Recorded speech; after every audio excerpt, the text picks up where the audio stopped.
Muito boa noite, sejam todos bem-vindos aí no nosso podcast de número 11. Encaixei na pauta aqui que não poderia faltar meu convidado de hoje, que é uma pessoa muito especial, inclusive que marcou e vem marcando a minha trajetória na advocacia criminal. Irei falar com vocês aqui hoje quem que é essa pessoa, tá? Nada mais, nada menos que Dr. Lúcio Adolfo. Ah, mas por que você fala isso, Glauber? Porque eu conheço bem dos advogados criminalistas em todo o país, tá? E tenho um carinho e admiração, principalmente depois que eu passei a ser amigo íntimo, pelo Dr. Lúcio Adolfo. Mas na faculdade, tá? Quando eu estava estudando, eu já tinha, né, como referência o Dr. Lúcio, Zanoni, Quaresma. E o Lúcio, eu não tive acesso a ele nessa época. Eu fui ter depois. E aí que eu passei a admirar mais ainda, tá? Eu conheço também, né, Dr. Bregon, e não tem tanto convívio com ele. Inclusive, mandar um abraço pro Leon Bambirra, que é meu amigo pessoal. E depois do Obregon, no Brasil, tá? Eu posso falar com muita autoridade que o maior tribuno que existe é a pessoa que está aqui comigo hoje na minha frente. Então, para você que tem interesse em saber sobre advocacia criminal, a jovem advocacia e principalmente sobre tribunais do júri e também literatura e até mesmo doutrina, é a pessoa que está comigo aqui hoje, né? Que eu queria dar as boas-vindas. Seja muito bem-vindo, Dr. Lúcio Adolfo. É uma honra imensurável, tá? Eu fico lisonjeado você estar participando aqui de um podcast, eu consegui abrir dentro do meu escritório e você ter, né, dedicado o seu precioso tempo com toda a sua experiência, que cada conversa que eu tenho com você eu aprendo mais, inclusive, né, pessoa que eu gosto muito, e todo dia eu menciono o nome dela, que é minha mãe, ela tem um carinho imensurável por você. Toda vez que eu falo o seu nome, minha mãe fica feliz dentro da minha casa. Então, seja bem-vindo, muito obrigado por ter aceito o convite, estar participando aqui hoje do Pod Paiva. Bom, primeira vez que eu venho aqui, mas eu quero deixar claro que não é a primeira vez que eu tenho contato com você.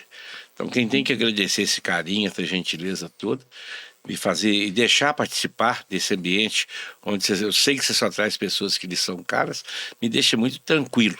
Agora, o metade que você falou aí é mais fruto da sua generosidade, do seu coração, do que qualquer mérito que eu tenha. Mas eu fico satisfeito de saber que você se preocupa em falar esses exageros a meu respeito, né? Muito obrigado. Para mim também é um prazer estar aqui. E toda vez que você precisar de mim, pode contar comigo. E, inclusive, eu antecipo minha convocação para que você venha na Anacrim, estabelecer essa sua liderança, essa sua capacidade, particularmente, de regimentar essa juventude da advocacia num trabalho novo de união que eu pretendo desenvolver junto com o Bruno Freitas na Anacrim. Obrigado, Lúcio. Um dos títulos, né, que o Lúcio recebeu agora recentemente foi esse de presidente interino, como o líder, né, aqui da nossa Anacrim, que é uma associação dos advogados criminalistas em Minas Gerais, tá? O nosso presidente nacional aí, James Walker, inclusive mandar um abraço para ele lá no Rio de Janeiro, que eu tive presente lá também no escritório dele, inclusive ganhei 2 doutrinas. Então eu fico feliz em ser presidente aqui também em Minas Gerais de uma das comissões. Isso vai ser tema, né? Vai ser abordado aqui hoje, a questão do que a Anacrim vem fazendo, principalmente para os jovens advogados, para os criminalistas. E quando eu falo jovens advogados, eu tenho que mencionar também a palavra advogadas, né? Porque tem muitas advogadas, inclusive, trabalhando hoje no plenário Tribunal do Júri. Aqui dentro do escritório são 8 advogadas. E o Lúcio, eu aprendi com ele, gente, para quem está assistindo aí, essa questão de dar oportunidade para os jovens, tá? Eu conheci mais de 20 advogados dessa geração minha, que passaram no escritório do Lúcio Adolfo. E todas as pessoas que passaram lá, inclusive a Grazi também, que não é uma jovem advogada, mas uma advogada experiente, as pessoas que passaram no escritório do Lúcio, todas, sem exceção, elas sempre elogiam de ter trabalhado com o Lúcio, de ter adquirido experiência, tá bom? De ter, né, participado de vários casos que o Lúcio atuou. Tá, Lúcio, ele atuou em alguns dos principais tribunais do júri no Brasil. E a gente brinca, né, sempre em conversa com ele, outro advogado que eu tenho muito carinho e admiração, Dr. Hércio Quaresma Firpo. Inclusive, mandar um abraço, sempre quando eu menciono o nome dele, que eu mando um abraço para ele. E para vocês terem noção de quem que é o Lúcio Adolfo, tá? Eu não preciso falar muita coisa, ele vai explicar aqui como foi a trajetória dele na advocacia. O Quaresma, antes de formar, né, ele ficava assistindo o júri de quem? Ele já tinha aquela paixão, né, pelo tribunal do júri, e ele vinha para o fórum para assistir, né, tribunais do júri do Lúcio Adolfo, porque naquela época quase ninguém fazia júri. Eu não me recordo, mas procurando saber, eu me recordo Obregon, tá? Lúcio, José Arteiro, dentre outros, né? Jair Leonardo, depois o próprio Marcelo Leonardo. Então, naquela época, era muito limitado. Eu estudando na faculdade, isso em meados de 2006, 2007, né? Eu buscava, inclusive, uma vez eu elogiei o Lúcio, inclusive foi tema, né? Deste livro aqui que eu tive a oportunidade de ser colaborador juntamente com ele, o André Luz e o Ítalo, foi justamente conversando sobre isso. Falei, Lúcio Adolfo, eu sempre busquei por doutrina sobre leis de drogas, né? Na época, tóxicos. E na minha época só tinha a sua. E você não atualizou isso mais. Foi por isso que nós atualizamos isso aqui. Então, o que o Lúcio, né, que nós vamos buscar de ouvir dele aqui hoje, abordar os temas aí, vou até colocar aqui agora da minha cabeça, eu não anotei, tá? Eu vou querer que ele fale um pouquinho da trajetória dele, certo? De algumas dificuldades, igual eu pergunto todos os entrevistados aqui, beleza? Então, trajetória, dificuldades, oportunidades de emprego que ele já deu e vem, né, colocando aí no seu escritório também essas oportunidades, das mais de 20 doutrinas que ele tem, inclusive lançando uma agora com o mestre Merria, tá? E falar também um pouco o quê? Da Anacrim. O que significa hoje ele ter se tornado o presidente interino da Anacrim. Então, Lúcio, com você a palavra, já estendi demais. Como que foi a sua trajetória na advocacia criminal, para quem tem curiosidade em saber?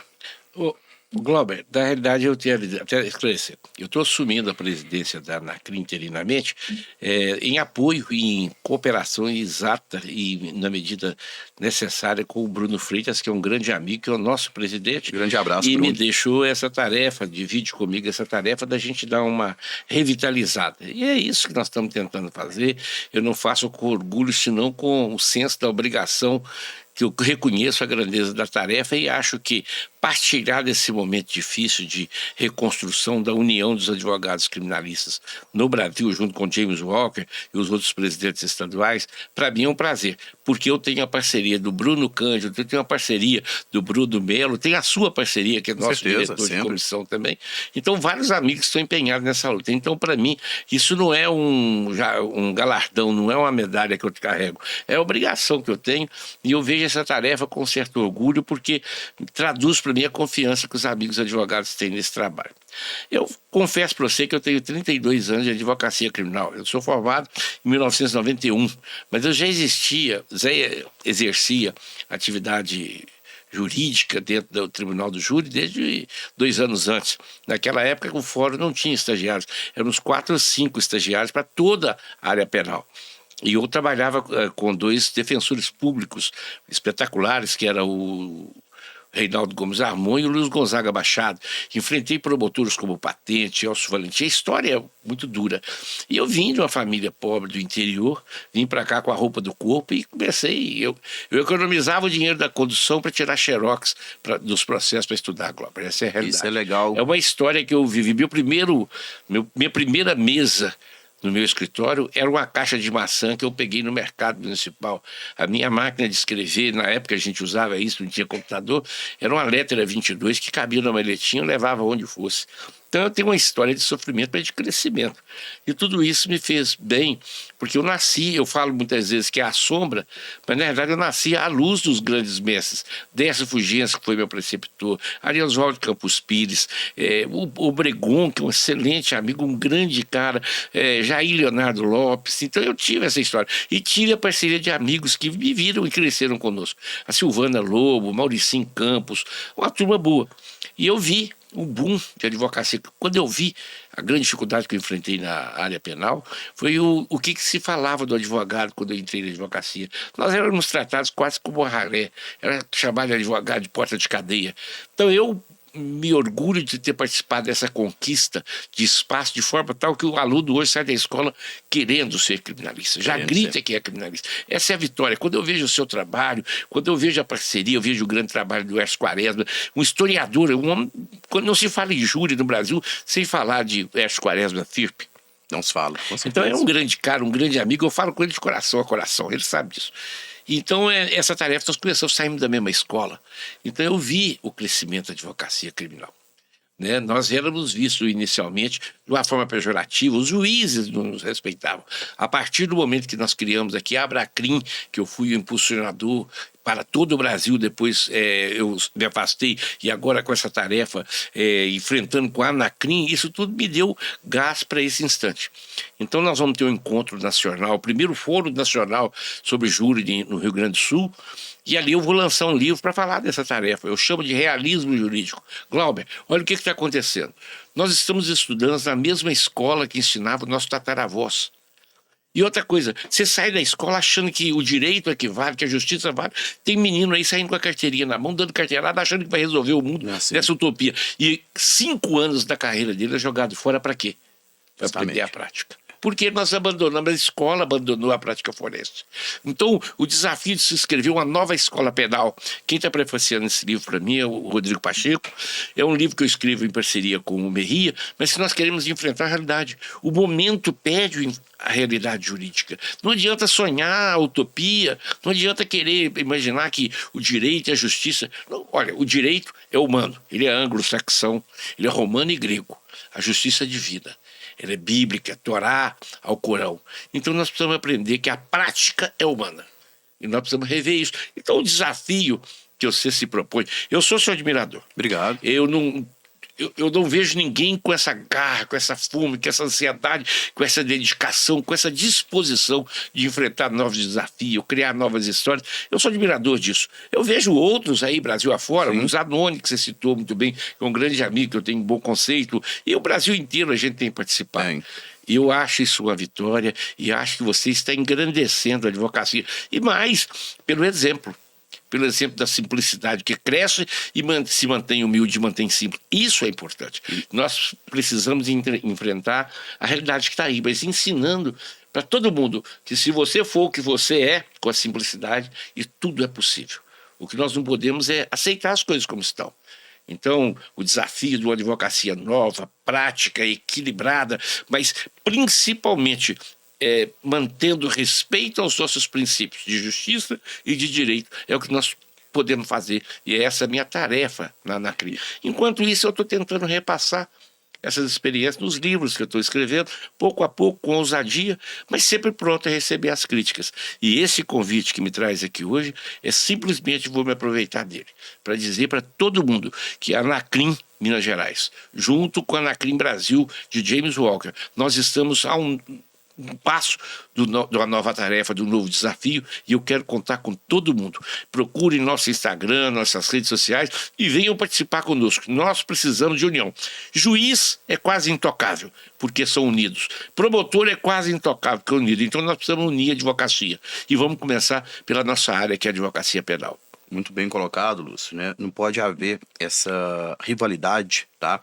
Principalmente entre os advogados, essa disputa, essa deslealdade, porque já existe um preconceito em querer criminalizar, né, a advocacia. Então, assim, eles ficam equiparando os nossos clientes, igual você já atuou em diversos casos, com o exercício da nossa profissão. Então sempre existiu esse preconceito, antigamente, e hoje em dia eu vejo que existe mais. Por quê? Não é que existe mais, é porque a notícia chega mais rápido com as redes sociais, né? Então, para um advogado, né, ele ser criticado, ele ser humilhado, debochado, isso tem acontecido bastante, inclusive, que foi tema aí de lei, né, que foi sobre a questão do abuso de autoridade, devido o advogado sofrer muito com isso, tá? Então, pegando o gancho aqui, sobre esse novo livro que você vai publicar com a Merria, que será lançado aí no Rio Grande do Sul, correto? Este livro, qual o livro de número da sua carreira? Que você já tem quantos livros atualmente? 19 ou 20? 18 livros publicados. Na praça. Esse é o 19º, mas eu estou com um velho sonho que está na minha prancheta. Eu comecei e desenvolvi o meu primeiro romance. Eu acho que todo mundo que escreve, sabe, Glauber, você deve estar sentindo já essas comichões, essa ansiedade de se pôr, que a gente quer para deixar plasmado, gravado aí para os outros, a experiência nossa na Terra. E eu acho que ninguém faz isso, coloca isso tão bem, se não for o romance. Então, meu velho projeto de escrever um romance, ele está prontinho, está aguardando apenas o momento. Assim, será o 20º. Será o 20º, né? E faz 20 anos que eu estou falando que eu vou parar pelo menos uns 3 anos de escrever. Mas é um velho vício que vem na veia e a gente não consegue afastar. E, gente, escreve com facilidade. Quando o Lúcio me chamou para esse projeto aqui, ó, que é um vade-mecum, né? Com considerações iniciais, tá? E também comentários sobre a lei de drogas, né? Lúcio me chamou a atenção e falou, Glauber, ó, agora nós vamos parar um pouco aqui, inclusive parar de beber, pra gente se empenhar isso daqui, tá? Mas se não fosse a garra, a determinação deles, puxão de orelha, não teria saído. E foi um sucesso nacional, né? E dentre outros livros que o Lúcio tem aí também, tá? Como Paridade de Armas e vários outros que eu tive o prazer em ler. Então, Lúcio, além dessa questão sua, o pessoal entender lá para quem, né, não sabe ainda sobre todo esse bem que você faz para a advocacia, essa valorização. Porque o Lúcio, gente, se ele quisesse hoje parar de advogar e deixar um legado, ele já deixaria.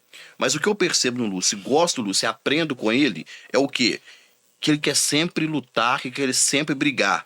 E o melhor que isso, ele não faz isso de forma individual.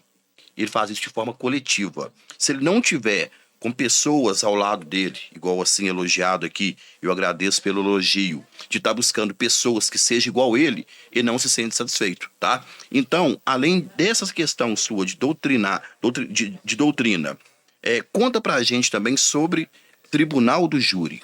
Quando que você começou com o Tribunal do Júri e quantos júris você já fez na sua carreira e naquela época, quantos advogados faziam júri? Bom, deixa eu te falar uma coisa. A primeira vez que eu vi o plenário do Tribunal do Júri, eu tinha 13 anos de idade. Meu pai havia formado em Direito e foi fazer um júri em Campanha. Menino de 13 anos, mas levei, o pai me levou para assistir aquilo. Saudoso pai, né? E aí depois ganhou, absolveu o réu dele lá. E aí ele perguntou, o que você achou, meu filho? Eu falei, pai, eu gostei muito, mas eu acho que eu faço melhor. Muito tempo depois, curso superior, né, livro publicado, etc., eu lembrei disso. E o que acontece? O Tribunal de Júri foi um apelo um grande mestre que eu tive, que é o Décio Fulgêncio, pai de Epaminondas, que eu considero quase irmão. Ele me fez esse desafio e ainda estudante eu comecei a fazer júri na defensoria. E naquela época havia uma deficiência muito grande, não tinha estagiários, né? Ninguém recebia nem um centavo, não tinha sala. A gente era um desafio mesmo, era um desafio da paixão. Mas quem estava ali era Paulo Sávio Cunha, estava o Paulistino Campos, Leonardo Yerovchevski, Valdemar Arimatea, que nós chamamos carinhosamente, morreu, tadinho, era promotor, o Valdemar Carabina. Nós começamos do zero, mas nós tínhamos o exemplo, o modelo do Ari Osvaldo, do Décio, do Sidney Sá, do Jair Leonardo, que acabava nos apoiando, sempre nos trataram como crianças, como filhos, como amigos, nos ensinavam. E eu passei a partilhar. Eu lembro quando eu peguei aquele caso para fazer a defesa de um dos grandes casos muito rumorosos da época da chacina de Malacacheta, perguntar ao professor Sidney, quem é que vai fazer o júri? Ele falou assim, não sei não, mas deve ser algum menino novo ou doido. Aí eu falava assim, mas esse é o Lúcio. Ah, então é os dois. Então nós sempre tivemos esses desafios, né? Aí eu vim trabalhar depois em alguns casos de muita repercussão, como Ciranda da Morte, Esquadrão Torniquete, Esquadrão da Morte, vi a chacina de Unai, Malacacheta, o caso Bruno e outros casos que vieram me chamando a atenção. E eu passei a ser considerado assim, uma espécie de solução de plenário. E isso me causou um certo desgaste. Eu confesso para você, porque os promotores e a própria sociedade, de uma forma geral, acabam olhando para a gente assim, como aquele que tem que ser vencido. Então eu comecei a enfrentar isso. Eu ia fazer um júri no interior de Minas Gerais, os promotores mais experientes daqui, da capital, iam apoiar os promotores. Então eu comecei a enfrentar isso. E foi com surpresa que eu recebi, né, que eu mereci e recebi o apoio de outros advogados. A Silvana Lobo, nossa senhora, a maravilhosa Silvana Lobo, espetáculo de profissional, espetáculo de pessoa, coração. Quaresma é a explosão no plenário, é a explosão de conhecimento, a explosão de a vivacidade Parece de pessoa. Um tiro de ponto 40, né? Eu acho que faz barulho. Da realidade não é só isso, é um canhão para resolver problemas técnico de passarinho, também, mas é muito técnico. E é outra coisa. O que diferencia o Quaresma, e só os poucos que se aproximam dele é que sabem, a grandeza do coração, de lealdade, o carinho. Isso é verdade. O Quaresma é um... amoroso, né? Amoroso. Todo mundo acha que o Quaresma é aquela pessoa estúpida, aquela pessoa que nada. Quando ele vai conversar com a gente, ele é brincalhão, ele é amoroso, sentimental, entendeu? Eu vejo juízes, promotores do interior, de alguma forma, me esperam já pensando que eu vou pra briga. Gente, calma. Não é assim, não. Não é assim, vamos discutir aqui, mas não precisamos sair disso. O Tribunal do Júri precisa ser revisto, isso eu acho, mas não é só por parte de juiz e promotor. Os juízes precisam entender que o Tribunal do Júri é um julgamento que tem uma vida, uma liberdade de jogo. E os juízes hoje estão mais preocupados com pauta, Glauber. Ah, não quer adiar júri. Gente, se o advogado não tem condição, se é necessário, se a prova não está toda à disposição, por que não adiar? Não, porque é uma pauta. Estão buscando produtividade. E isso está matando um pouco. Eu tô vendo advogados, o Quaresma, eu, os alunos, têm recebido problema, porque o juiz não quer adiar júri, mesmo sabendo que está faltando testemunha, que não foi produzido. Eu acho que é a hora de a gente rever isso. E esse é o debate do primeiro Fórum Nacional sobre o júri lá em Caxias do Sul. Então, Lúcio, quando você, né, fica insatisfeito, né, com alguma coisa que fere, né, a advocacia, principalmente a advocacia criminal, sobre a ampla defesa e mais ainda no júri, a plenitude de defesa que o advogado tem, é justamente isso. Você se sente ferido, mas você percebe também que existe, né, feridas em vários advogados no Brasil inteiro. Então, o que você busca, né, com este novo livro que você vai lançar, sendo presidente interino da Anacrim de Minas Gerais, é buscar brigar de forma coletiva, tá certo? Sim, eu acho que uma andorinha só não faz verão, Glauber. É preciso que tenha pessoas como o Fabiano, como o Glauber, como o Zanoni, como o Quaresma, como o Silvana, como o Bruno Cândido, como o André Vartulli. Com essa turma toda precisa aprender só uma coisa, que nós temos que criar um grupo para nos proteger, porque juntos nós seremos fortes, porque eles vão tentar nos frear, vão tentar nos diminuir, vão tentar tirar a nossa capacidade de trabalho, de desenvolver, e precisa ver isso, gente. Nosso trabalho, nós vivemos disso. Nós não somos dono de boate, nós somos advogados. Nós não temos salário, nós não passamos no Benji no final do mês, nós não temos salário no Banco do Brasil, nós estamos vivendo da nossa respeitabilidade. Advogado, juiz, promotor, precisa entender isso, que nós precisamos da nossa respeitabilidade para sobrevivermos profissionalmente. E uma coisa que eu pego de exemplo, tá? Exemplo de você aí, que é a minha referência, e todo mundo sabe disso, eu sempre coloco isso em público e sempre faço questão de elogiar, é que você se tornou referência em duas coisas, porque as pessoas hoje em dia tá muito na modinha, tá? Inclusive eu falo modinha, uma palavra de nichar. A pessoa fala assim, você tem que especializar em determinada área e depois nichar até mesmo para conseguir prospectar clientes de maneira digital, por exemplo, tá? É muito comum a pessoa, além dela ser advogado criminalista, ela trabalhar com embriaguez ao volante, por exemplo, e fazer o quê? Um nicho específico para poder ofertar de forma digital o serviço dela, né? E você conseguiu, Lúcio, essa trajetória toda sua, ser referência em duas coisas que eu percebo, né? Além de ser líder, você conseguiu ser referência tanto no tribunal do júri, quanto também na lei de drogas, quando era a lei de 76, né? Então, explica pra gente essa trajetória sua e em qual que você se identificou mais? Você se identificou mais atuando tanto na lei de drogas ou também como plenário tribunal do júri, igual é reconhecido nacionalmente, principalmente após esse tanto de caso de repercussão que você atuou aí? Bom, você me fez uma pergunta. Eu entrei em plenário de júri para fazer defesa 2.201 vezes, para trabalhar, tanto acusação quanto coisa. Então, isso está muito no sangue, né? Agora, a questão de tráfico, questão de drogas, foi um desafio. Eu não sou hipócrita e não vou ficar lá mentindo. Havia um mercado aberto aí, e houve um episódio que eu tive envolvido com a defesa e do Fernandinho Beiramar, né? Que eu fui nomeado para fazer a defesa dele numa vara de família. A partir daí ele manteve algum contato comigo. Esteve preso aqui em Belo Horizonte, na Afonso Pena, né? A questão da fuga dele, inclusive. Isso. Mas o que eu via? Nós tínhamos a lei na época, a lei era obsoleta, a lei era vencida, a lei não tinha sentido para aquela época, que era 6368, que a gente chamava do artigo 12, já era o jargão, 16 usuários. E aí foi substituído pela 10.409. Quando eu li aqui lá, o primeiro livro sobre a 10.409, a nova lei de toques, fui eu que escrevi. Eu vi no seu escritório. E o que acontece? Eu vi que a lei estava esburacada. O legislador fez um trabalho maravilhoso com a 10.409 e o Fernando Henrique Cardoso, na hora de vetar, fez um absurdo. Ele vetou sem olhar para o lado. Pra você ter uma ideia, tinha um artigo lá que falava os crimes tratados nessa lei, só que o presidente vetou os crimes. Então o juiz, tadinho, ficava jogado nessa. Ele era obrigado a tratar a lei, o crime de tráfico, que não tinha, a nova lei, que não só tinha procedimento, não tinha tipificação. Aí eu falava, essa lei não veio para ficar. E eu previa a 11.343, eu sabia que ela viria. Eu sabia, esperava. Tanto que quando veio, eu fiz o primeiro livro sobre essa matéria. E foi quando você me desafiou. Ô, Lúcio, você não quis. Já estava desanimado dessa questão de trabalhar muito, que eu precisava, sobrevivência financeira. e escrever. Mas o seu desafio me trouxe essa responsabilidade. E nós juntos tratamos de facilitar. Um instrumento, que é isso, Vadimeco, é um instrumento de apoio ao advogado para que na hora que ele vai sair para o defesa de toque, ele põe isso debaixo do braço. Isso é uma Não ferramenta, tem né? tanto mérito no que nós escrevemos, mas aqui nós compilamos Você todas se as leis. sente fortalecido com isso. Muitos falam assim, Glauber, eu quero ter isso aí, percebe que é uma armadura. Quando eu vou fazer a audiência, que eu tô com isso aqui, eu coloco em cima da mesa e me sinto seguro. E em última né? instância, tem um detalhe. Sabe o que é? Primeiro, para você vai te dar segurança, porque você sabe que você se debruçou sobre Isso. Mas a grande vantagem, sabe o que é? É que você não tem que trazer a lei de toque, a Constituição. Nós criamos um instrumento, uma ferramenta para o advogado, que não vai ter esse barreiro, ele vai embora com isso Compilado, aqui, né? acabou tudo. Um compilado. Né? Isso, então, essa combinação, em alguns Legal. critérios, nós fizemos uma seleção muito interessante de jurisprudências da época, pegamos jurisprudência de todo o Brasil, de todos os tribunais estaduais, pegamos as súmulas do STJ e STF, quer dizer, ficou realmente um instrumento, E uma até grande os ferramenta. jargões do crime, né? Pegamos Sim, também os mais essa é a usados, parte né? Essa que parte que coube, eu... né? Então eu Isso. acho que é um trabalho. Agora, eu nunca escrevi livro para ganhar dinheiro.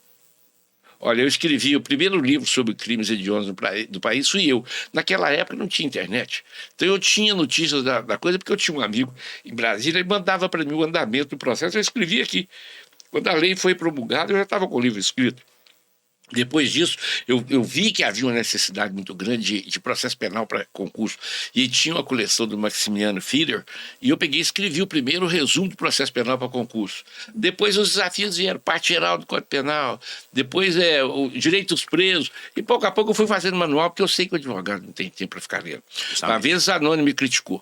Ah, Lúcio, você escreve pouco. Eu falei, é verdade, mas eu sei que o advogado lê pouco. Foi um objetivo, né? Veja bem, nós lemos pouco porque não precisamos trabalhar. É. Então, o livro para o advogado é mais aquela ferramenta. Na hora que você precisa, você busca. Então, você não tem jeito de pegar um livro para você fazer a literatura no domingo de manhã. Então, eu falei assim, a minha ideia de escrever esse livro, e esse Vadimeco tem esse recado, é o seguinte, isso é um instrumento para você trabalhar. Se isso vai facilitar a sua atividade profissional, eu quero fazer isso. E nunca fiz para vender. Todo mundo que me conhece, alunos, estudantes, estagiários, que são mais de 300 que passaram comigo, sabe disso. Se sempre entrar, eu tenho prazer e orgulho de passar o livro, que eu acho que eu estou passando a minha experiência, um pedaço da minha vida. Até a forma, né, que ficou organizada aqui, né, igual, por exemplo, a prisão temporária, os crimes hediondos, interceptação telefônica, proteção e testemunho em colaboradores, lei de toques, organização criminosa e pacote anticrime, foi justamente pensado nisso, né, da pessoa pegar e manusear. É igual quando a pessoa fala assim, por onde começar a ler a Bíblia? Pelo começo, né? Por Gênesis. Não tem jeito, né? Se eu vou tentar ler a Bíblia por outro caminho, tem pessoa que fala assim, eu vou abrir uma página da Bíblia e vou ler ela hoje. Não tem jeito. Tem gente que faz isso, né? Então, é engraçado. Então, você começa pelo começo. E aqui ficou justamente assim, né? Então, Lúcio, sobre essa trajetória sua, tem muito jovem que me segue, tá? E essa live tá aberta aqui no Instagram. E muitas pessoas me perguntam sobre oportunidade de emprego. E eu aprendi a delegar, né, tarefas do meu escritório, vendo o seu escritório em execução, né, porque estava vindo lá diariamente, tomava um café, ficava lá.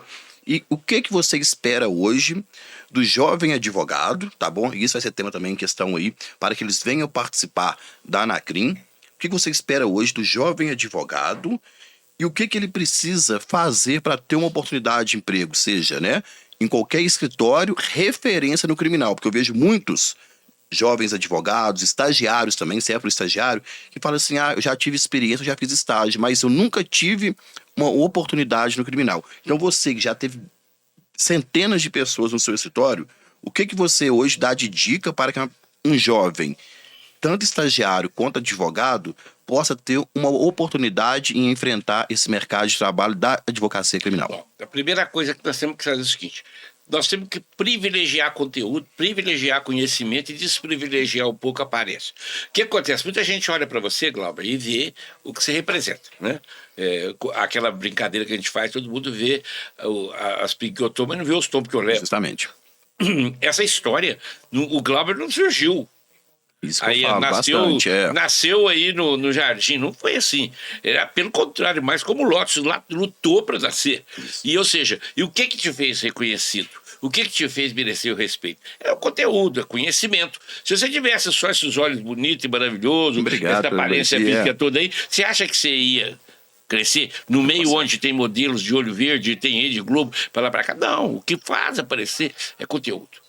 Então, o que eu quero dizer para os alunos novos, os advogados que se aproximam agora, vindouros agora, é o seguinte: se vocês estiverem pensando que a BMW, porque isso não vem de presente, é construção de tempo. É construção. Vocês vão ter o carro que vocês quiserem, a roupa que quiserem, vai ter o que vocês quiserem. Mas isso tem que ser fruto do trabalho e não um meio para se chegar ao fruto. É isso que você tem que aprender. Não existe outro caminho para o sucesso. Chama trabalho. Vou lembrar uma coisa que falava John Fitzgerald Kennedy dos Estados Unidos em 1960. Ele fala assim: ó, a fórmula do sucesso eu desconheço. A do fracasso, porém, é querer agradar a todos. Isso é muito importante, né, Lúcio? Então essa é a questão. Eu vejo isso aí, né? Muitas pessoas me perguntam, mas eu fico vendo a questão, né? Você falando aí, do lifestyle, que seria essa aparência, né? O seu estilo de vida. Beleza, você pode ter um lifestyle. Você tem o seu, eu tenho o meu, o Quaresma tem o dele, o Zanoni tem o dele, um estilo de vida. Mas você tem que fazer antes do seu estilo de vida a advocacia. Você não pode ter um estilo de vida antes de se tornar advogado ou para querer se tornar advogado. Depois que você se torna advogado, aí você cria o seu lifestyle. Aí você pode, sim. Viver de aparência, não é isso? Exatamente o que eu penso. Veja bem, você cria a sua história e a sua história é vista. Agora, o pessoal está querendo inventar uma história para vender. Isso, falou tudo, tá vendo? E eu falo isso, gente, porque eu já tive vários puxões de orelha. Tanto o Lúcio, tá? Quanto também do Zanoni. Quaresma nem tanto. Outro que já puxou e puxa minha orelha até hoje, Fernando Magalhães, né? Sempre bato um papo com ele. Ótimo, advogado, excelente, grande tá? amigo. Grande amigo. Fernando, um abraço pra você aí, filho. Se abraço. você estiver nos ouvindo, viu? E são essas pessoas que minha mãe fala assim: Glauber, sempre escuta conselho do Lúcio, do Zanoni, do Fernando, do Quaresma. Então, o que o Lúcio está falando aqui, essa questão de aparência e essência, se você quer mesmo buscar um espaço no mercado de trabalho, é muito importante você adquirir tanto conhecimento teórico, é claro que você ainda não teve oportunidade de ter o conhecimento prático, tá? E depois buscar o quê? Se tornar autoridade naquilo, aprendendo com quem já está no mercado. Porque se você achar que você vai chegar hoje e com a sua simples aparência você vai conquistar alguma coisa, você pode estar vivendo, sabe de quê, Lúcio? Ilusão. Se você gosta de viver de ilusão, apenas buscar um engajamento na rede social, apenas de mostrar para o seu vizinho que você é advogado criminalista, apenas querer rotular, você pode viver sim. Mas isso é uma falsa ilusão, você empurra a vida com a barriga, mas chega uma hora que a vida te dá um encosto, que aí ela te empurra muito mais, né? Então, Lúcio, eu fico feliz, né, com essas dicas que você me dá, porque é realmente dicas de experiência. O que o Lúcio está falando aqui não é o que ele leu, não é o que ele ouviu dizer, é o que ele vive, né, viveu e está vivendo, né? Então, Lúcio, para continuar sobre o que eu falei aqui, né, quando você percebeu, que eu gosto muito de perguntar isso, tá? Quando você percebeu, que isso também é tema para quem está assistindo aí, sobre essa questão de virada de chave, porque às vezes as pessoas, elas têm dedicação, mas não têm persistência. Você entendeu? Eu vejo muita pessoa correndo atrás e fala assim: Glauber, hoje em dia é muito comum usar essa palavra. A minha chave não virou, a minha chave não está virando. Então a pessoa às vezes está próximo de virar a chave e a pessoa não virou a chave. Quando você percebeu que você realmente se tornou um advogado referência nacional? Olha, eu acho perfeito. Isso eu nunca ouvi você falar isso aí não, hein? Mas eu acho perfeito. Você sabe o que faz demorar o reconhecimento e a aproximação do êxito? É a ansiedade. Porque as pessoas querem fazer isso de uma hora para outra, quer ficar pronto para amanhã. Não adianta, isso não tem jeito, isso não tem fórmula. É preciso entender o seguinte: você sabe até onde você entra dentro da floresta? Até a metade. Porque dali em diante você está saindo da floresta. Então, isso pode acontecer em qualquer momento da sua vida. Só que muitas vezes você está tão pressionado pela sua exigência pessoal de ser rápido que você não permite que isso aconteça. Eu me lembro que eu decidi que ia mexer com o Tribunal do Júri. Agora, não foi de uma hora para outra. É isso aí. Então, é a lição do dia a dia. Quantas vezes eu errei, Glauber? Quantas vezes o resultado não foi o que eu esperava, o que eu sonhava, o que eu queria? Quantas vezes a contratação de um cliente que eu precisava, queria, até precisava do dinheiro, ou logo, e não deu certo? Quantas vezes a frustração do resultado, quantas vezes o combate da vida não é... A vida é a maré, né? Para cima e para baixo, uma hora tem que... Só que você não pode ter pressa. Nada substitui a boa e velha experiência. Espere o dia de amanhã, mas viva o de hoje. Se a única coisa de real é hoje. Ontem já acabou e o amanhã ainda não chegou. Então, viva hoje com profundidade, com grandeza, e tenha prazer de viver, tenha prazer de trabalhar. É preciso que o aluno aprenda o seguinte: o jovem advogado tem que sair de casa para o escritório pensando, vou para a festa da minha vida, Fazer o melhor hoje. hoje. Isso basta. Amanhã é um novo dia, você vai repetir a sua rotina de vou fazer o melhor hoje. Pegar, né, o passado como experiência para fazer o melhor hoje e não antecipar, não sofrer por antecedência referente ao futuro. Seria mais ou menos essa a dica, né? É preciso aprender uma coisa. Só se vive uma vez. Então viva bem. Porque, Lúcio, eu vou confessar aqui com você, tá? Eu sou um pouco ansioso, né? Bastante. E assim, e às vezes eu fico muito pensado, igual ontem eu falei assim, não, eu preciso dormir. Tem 1000 fitas, né? Vamos colocar aí palavreados assim, né? Dialetos. Tem duas, porque normalmente as pessoas falam que tem 1000 fitas passando na sua cabeça ao mesmo tempo. E eu coloquei uma frase assim, tem 2000 fitas passando, você viu, né? Tem 2000 fitas passando na minha cabeça e eu preciso descansar, eu preciso dormir. Porque às vezes a gente chega em casa, né, até por questão da síndrome do pensamento acelerado, e a gente não desliga, né? Até bom estar num ambiente mais claro, começar a ler um livro, às vezes até tomar um shotzinho de um licor, um uísque, pra quê? Pra desligar. Porque a gente tem mania de ficar pensando em várias coisas ao mesmo tempo e querendo antecipar o futuro. Deixa eu te falar Então é uma uma coisa que eu tenho que corrigir em mim, você sabe, né? Precisa. 2000 fitas significa nenhuma fita. Você tem que ter o prazer em uma fita. Debruça sobre essa e curta ela todinha. Vai para a segunda. Quando você acabar de passar todas as 2000 fitas, você terá todas as 2000. Se você ficar com 2000 na cabeça e ouvir nenhum, você não tem o prazer. Você buga, é o bug, né? Igual e outra coisa também, senhor. Olha, se alguém quiser um conselho, um bom processo de júri, uma boa defesa é fazer amanhã. Chegar em casa, bem tomado, a criança foi dormir, a casa está silenciosa, uma boa dose de um Scott bom, se for o seu caso, um vinho, se for o seu caso, relaxar e falar assim, agora é hora do prazer. Né? Um bom uísque, tranquilidade, uma música leve e um processo para ler. Gente, parece piada? Parece romantismo do direito? Não! Gente, quantas vezes eu ficava ávido para chegar em casa, abrir o processo e ler. Eu tinha que acalmar para não abrir de uma vez só. Eu tenho isso. Entendi. E isso é que faz a diferença. O cacuete, a tendência para coisa. Eu fico aprendendo, tá, gente? Quem sabe observar igual eu sei o Lúcio, né? Quem convive com ele, igual tem esse prazer. Eu falo isso outro dia. Fiz aqui, ó, com o doutor Christian. Pensei que ele fosse pedir absolvição, né? E acabou que no final ele pediu a condenação, mas eu consegui absolver. Excelente promotor de justiça. Grande amigo. Então, sempre quando eu vou começar um tribunal do júri, quando eu tô naquela fase ali, né, de cumprimentar, de agradecer primeiro o presidente, né, ou a presidente, o juiz ali, e também o promotor, né, aqueles que eu conheço há mais tempo, eu falo assim, olha, eu não sou demagogo, eu não sou hipócrita de chegar aqui e querer te elogiar só pra fazer piadinha, não. Quando eu tô na minha rodinha de amigos ali, aí eu encho o peito pra falar que eu sou amigo do Lúcio Adolfo, que eu sou amigo do Quaresma, que eu sou amigo do Zanoni, que eu sou amigo do Fernando. Aí o promotor olha pra mim diferente, pensa assim, mas será que ele é amigo deles mesmo? E eu sei que se eles for verificar e ir atrás, eles sabem que realmente, né, existe uma amizade aqui. Existe uma amizade profissional e social, de um frequentar a casa do outro. Então, eu me sinto orgulhoso quando eu falo isso.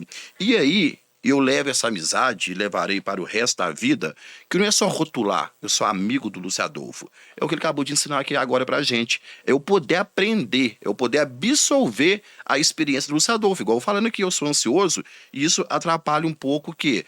Até na minha profissão, até mesmo num relacionamento, dependendo quando você é ansioso demais, acaba atrapalhando.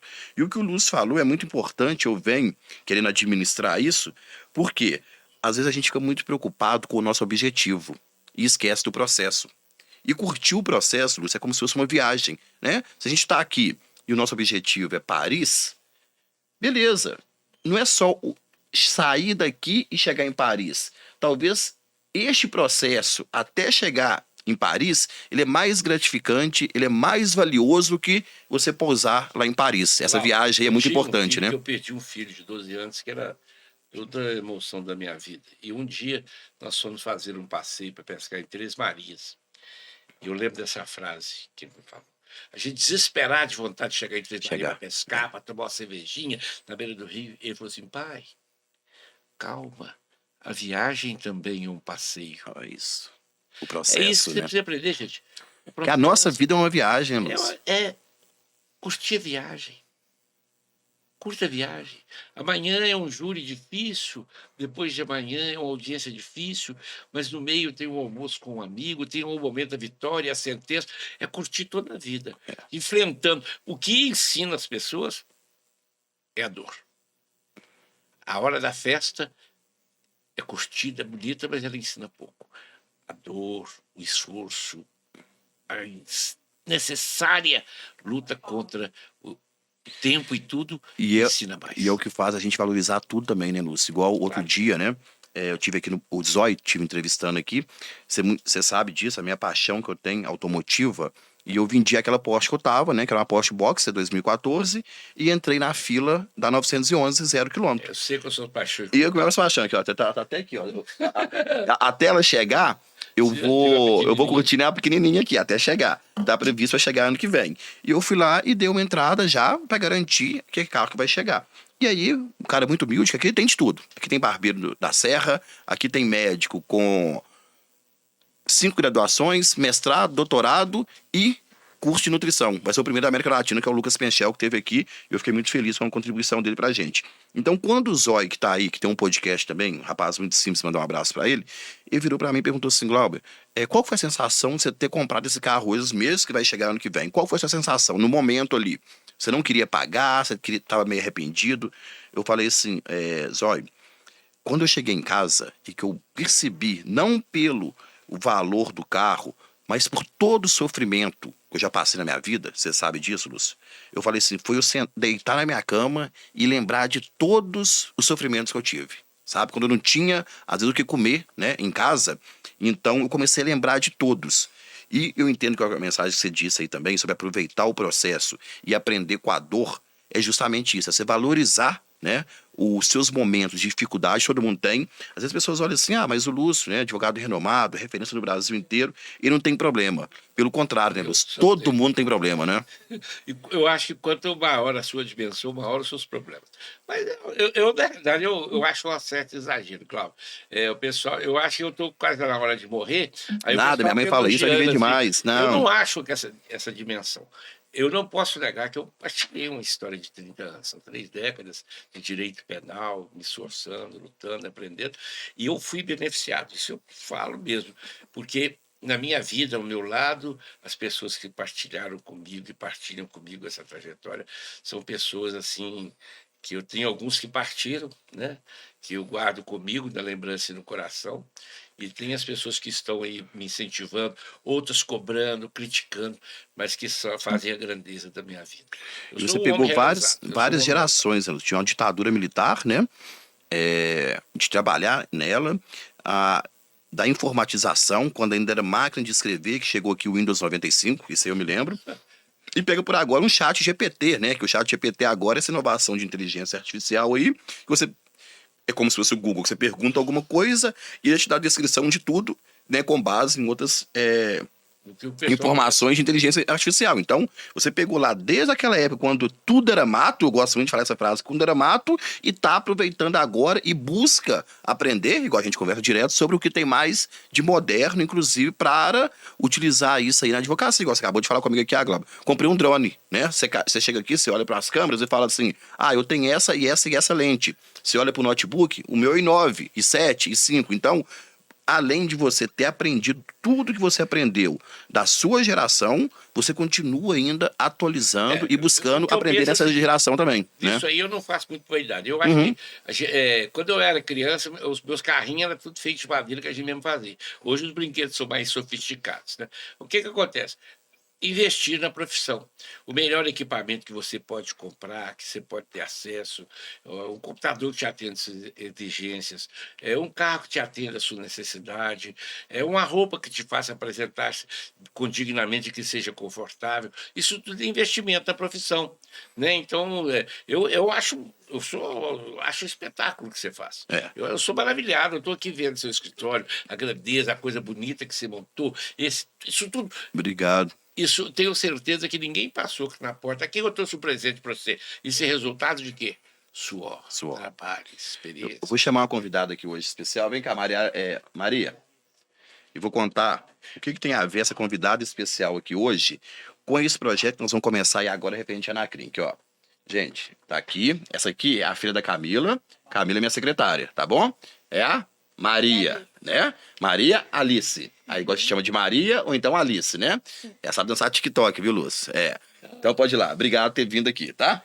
O que eu quero mostrar em referente a Maria Alice, tá? Ela sempre me vê através das redes sociais e tem um carinho, reconhecimento, né? Com o Glauber Paiva. Ela falou assim: ah, mãe, mas é difícil de encontrar com ele. Ah, que ele é famoso, que ele tem sido verificado no Instagram, que ele tem não sei quantos mil seguidores. Eu acho que eu nunca vou ver ele, mãe. E hoje, quando ela chegou aqui, ela me viu lá embaixo, encontrei com ela, fui e falou assim: Glauber, eu fiquei emocionado quando eu te vi. Você vê, com 8 aninhos de idade. Por que eu falo isso?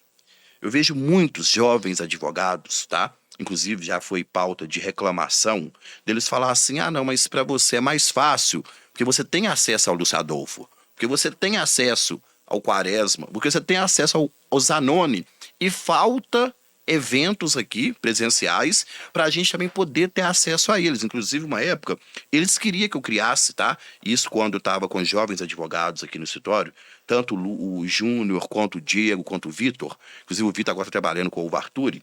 Eles falavam assim: vamos lançar um evento para a gente trazer essas pessoas mais próximo desses advogados. Nem era comigo, não, tá? Comigo eu sou bem tranquilo, eu encontro com eles direto. Agora, com vocês, tá? Vamos dizer assim, né? Os unicórnios da advocacia, porque dinossauro que ainda está ultrapassado. Vocês não, vocês são os unicórnios, aquelas pessoas que, igual eu quando estava na faculdade, que olhava na televisão assim, ficava admirando e pensava assim: ó, será que um dia eu vou ter condição de pegar na mão dele, tá? Eu falo isso abertamente.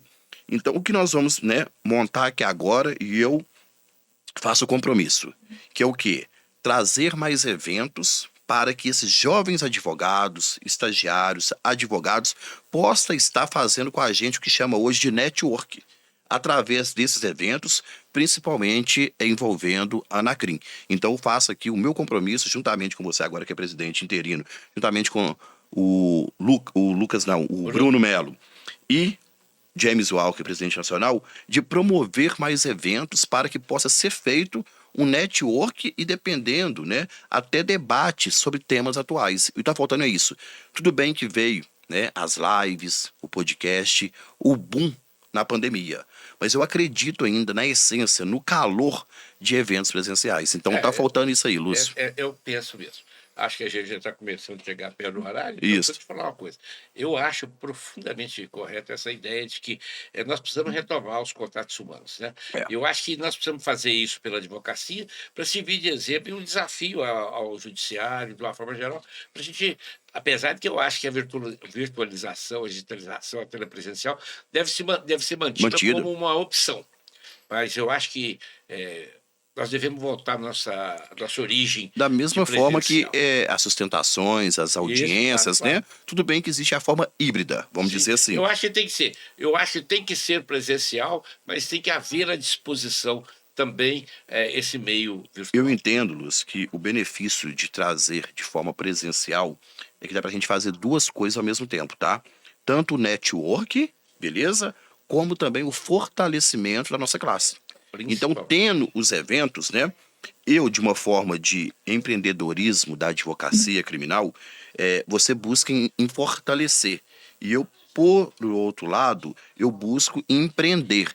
E o network ele é muito importante para isso, porque pessoas talvez que não estão tendo espaço no mercado de trabalho, com o network, com a parceria, com a colaboração, tá? Ele consegue também uma vaga aí no espaço. Eu acho que as pessoas, assim, quem não teve o espaço ainda, que não chegou o seu tempo, não chegou a sua hora, o network é essencial para isso, entendeu? Claro. Tem que ter. Não, deve usar todo o mecanismo, toda a tecnologia, todo o mecanismo disponível possível para desenvolver seu trabalho, divulgar seu trabalho. Isso não é criticável, não. O que eu quero dizer é que é o seguinte: você divulgar o seu trabalho é uma coisa, divulgar uma imagem que você faz de si mesmo, eu já acho um pouco complicado, porque uma hora, fatalmente, é aquilo que Immanuel Kant falava, uma hora você vai ter que se ver diante de ti mesmo. E só de ti depende que seja o pior ou o melhor de seus momentos. Então, se você vende a imagem do que você pensa que você é, uma hora vai ter que ver. Justamente. Agora, se você vende o seu conteúdo, isso é insuperável.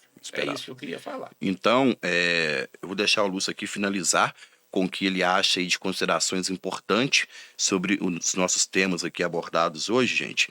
E gostaria desde já de agradecer a todos os participantes aqui, né? Hoje que é praticamente uma véspera de Quinta-feira Santa, lembrando que sexta-feira é feriado, então pode considerar hoje também uma véspera de feriado. Agradecer ao Lúcio, agradecer a Fernanda, que eu tenho muita admiração pela pessoa que ela é, pela namorada que ela é, pela advogada que ela é, tá? Eu sempre me dei muito bem com ela, é uma pessoa que eu sempre estou elogiando. Então agradecer a todos que estão aí e todos que estão aqui. O Paulinho, né, na produção aqui do nosso podcast, a Camila, juntamente com a filhinha dela, e mandar um abraço a todo mundo que tá aí. Então, Lúcio, eu gostaria que você finalizasse, tá, o nosso Pod Paiva aqui hoje, com dicas, considerações finais e, além disso, o convite para o que você ficar à vontade em referente aos seus livros e os seus projetos. Opa!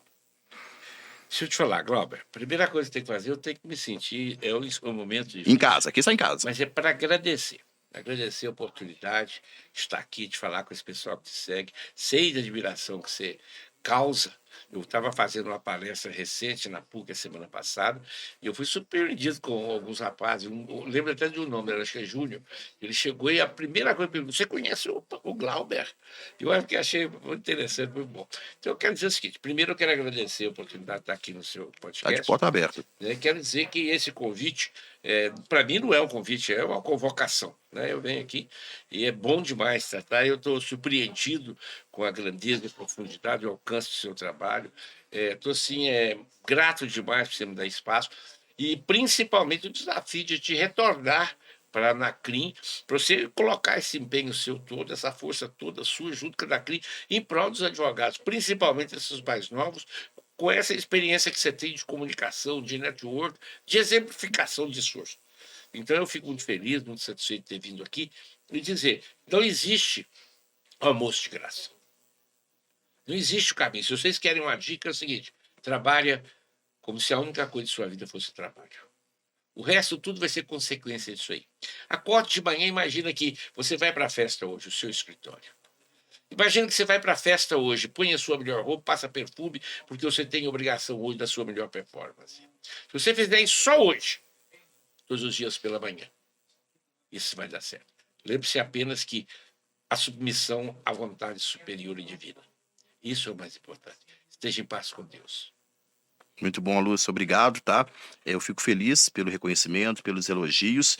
E caso, né, tenha convites aí a fazer, né, fique à vontade também, tanto no lançamento do seu livro, como também projetos da Anacrim, e até mesmo, né, em questão que eu falei de eventos presenciais com os jovens advogados e também com os estagiários. Então, eu vou fazer o merchan. Pode fazer, fique à vontade. 15 e 16 nós vamos estar em Caxias 15 do e Sul. 16 de junho. Nós vamos fazer o primeiro Fórum Nacional sobre o Júri.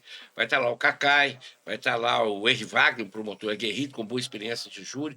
Vai estar lá também o Murinho, outro promotor, o Berria. Vai estar lá também, eu vou estar presente. A Auri também vai estar nesse evento ou não? Ele deve participar. Deve participar, né? Mediador. E o James Walker também vai Auri Lopes Júnior, para mim é o melhor doutrinador que tem aí em processo penal. E também o James Walker vai ser o nosso mediador lá. Certo. Então e vai ser lançado um livro, Realismo Jurídico, uma nova escola penal, um conceito novo de enfrentar o direito em busca da justiça, mas de forma prática, conhecendo a realidade de hoje. Gente, então, o meu convite... prepare o casaco, né? Porque, olha só, inverno, né? 16 de junho já, no dia 21 ali, vira inverno e vai ser aonde? Vai ser em Caxias do Sul, do Rio Grande do Sul. Então, prepare para o frio, justamente. Vinho, né? Vai ser bom para tomar um vinho, para aquecer, mas também tem que preparar a roupa de frio aí, tá bom? E agora um pouquinho só de insolência e de desobediência com o pessoal meu de Maringá que está tratando desse assunto. Eu quero antecipar que vem aí o meu curso em vídeo do júri, Pérolas do Júri, o Pinga Fogo, que vai estar sendo lançado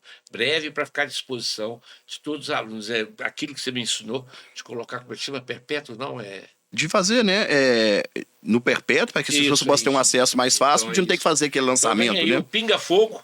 Eu assino embaixo, júri. Porque júri, né, eu tenho feito bastante júri aí, inclusive filmado, que muita gente gosta. Júris é detalhe e persuasão. Então, uma pérola ali que o Lúcio vai te ensinar com toda experiência pode mudar um voto do conselho de sentença. Um quesito da forma que é formulado pode sim mudar completamente o destino de uma condenação alta, igual nós citamos aqui, de um caso que teve aí de 30 anos de prisão, né? Então, assim, se o Lúcio está lançando, pode ter certeza que é algo verdadeiro, algo que somente a experiência pode mostrar para quem quer trilhar essa profissão, que é difícil, que é a advocacia, e mais ainda, ser um tribuno no plenário do Tribunal do Júri. Então, muito obrigado a todos, doutor Lúcio, muito obrigado, e está de porta aberta quando quiser para estar fazendo aqui tanto o Pô de Paiva quanto algo do seu interesse. Muito obrigado. Eu vou agradecer e tem isso em mente. Obrigado, gente. Valeu, até a próxima. O próximo é terça-feira que vem, nosso Pô de Paiva de número 12. Prazer.